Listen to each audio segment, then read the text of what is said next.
எப்போவுமே எலுமிச்சம் பழத்தை தெய்வ கனி அப்படின்னு தான் சொல்லுவாள். என்னமாவது ஒரு நல்லது நடக்கணும் அப்படின்னாலும் எலுமிச்சம் பழம் கண்டிப்பாக வைப்பாள். அதே மாதிரி ஏதாவது ஒரு விஷயத்தை நம்ம கண்டுபிடிக்கணும் அப்படிங்கும்பொழுதும் அவர் கையில் எலுமிச்சம் பழத்தை வச்சுக்கிட்டு இது பண்ணுவாள். எல்லாத்தையும் விட அதாவது நம்ம கன்சீவாக இருந்தானா அந்த பழத்தை ஸ்மெல் பண்ணிக்கிட்டே இருந்தால் அந்த இதுவே மாறும். அந்த வாமிட்டிங் சென்சேஷன் வராது, அந்த மாதிரி உணர்வுகள் வராமல் எத்தனையோ நன்மைகள் இந்த எலுமிச்சம் பழத்தில் இருக்குது. எல்லாத்தையும் விட இந்த காளி கோவிலுக்கு நீங்கள் போய் அங்கேருந்து எலுமிச்சம்பழம் மாலை அவளுக்கு சாத்தின மாலையை வாங்கி உங்கள் ஆற்று நிலவாசப்படியில் நீங்கள் கட்டினேன்னாக்க எந்த ஒரு கஷ்டமும் நமக்கு வராது. அதாவது நமக்கு என்னமோ பண்ணியிருக்கா, பில்லி சூனியம் இருக்குது, நமக்கு ஏவல் யாரோ விட்டுருக்கா, நம்மளை ஏதோ கெடுதல் இருக்குது, நமக்கு ஏதோ திருஷ்டி இருக்குது, அந்த மாதிரி என்னமாவது ஒரு மன அமைதி இல்லாமல் நீங்கள் ஒரு அழுத்தத்தில் இருக்கீள் அப்படின்னாக்க கொஞ்சம் பக்கத்தில் இருக்கிறவா தயவு பண்ணி இங்கே பரமக்குடி, ராம்நாடு, அதுக்கப்புறம் அந்த மானாமதுரை அந்த பஸ்ஸெல்லாம் போகும் மாட்டுத்தாவணியிலேருந்து மதுரையிலேருந்து.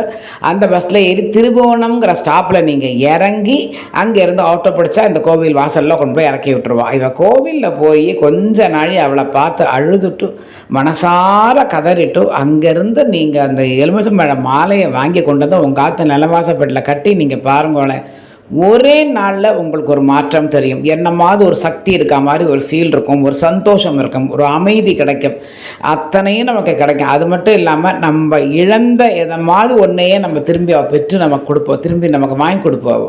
ஏன்னா அவள் தாயாக நினச்சி நீங்கள் அவள்கிட்ட போயிட்டேன்னாக்க அவள் நம்மளை மட்டும்தான் நன்னா பார்த்துப்பாள். கவலையே வேண்டாம்.